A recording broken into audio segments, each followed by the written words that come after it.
So this, of course, then raises the issue of universities, and I have really found it quite interesting to spend some time with universities, not only here in South Australia, but throughout Australia. And there is a fundamental attitude difference among the universities here and the ones I'm more used to.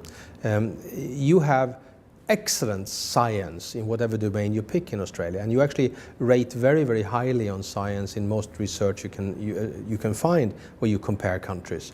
You're also very good at the inputs. You invest a lot in science. You provide the research infrastructure. You have buildings. You have all those things. So your input side is very good. Where you're struggling is the output side. And all research shows that you get very little back on your investments and activities in science from an economic value creating point of view. You get excellent science, as evidenced by your recent Nobel Prize and so on. But the relationship between output in industrial value creation terms, let's call it innovation, and input on the science side is among the poorest in the OECD world.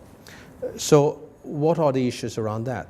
Well, I think it's fundamentally because the mental models that are used in universities here are not conducive to engagement with industry. And engagement with industry is the foundation for economic value creation. Firstly, the priority for universities is research. And in order to do research, you need money.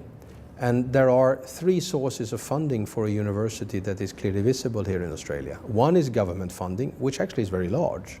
The second one is doing education as a means of making money to fund research, which is very common here. And that has some not so good implications for the way education is done, generally speaking. And the third one is firms, where a firm approaching a university here is frequently seen as a source of funding rather as an opportunity for a long-term engagement with the firm in order to develop new knowledge and apply it in the firm level. There are, of course, great examples and exceptions to these things where these things have worked very, very well. But there is an issue there.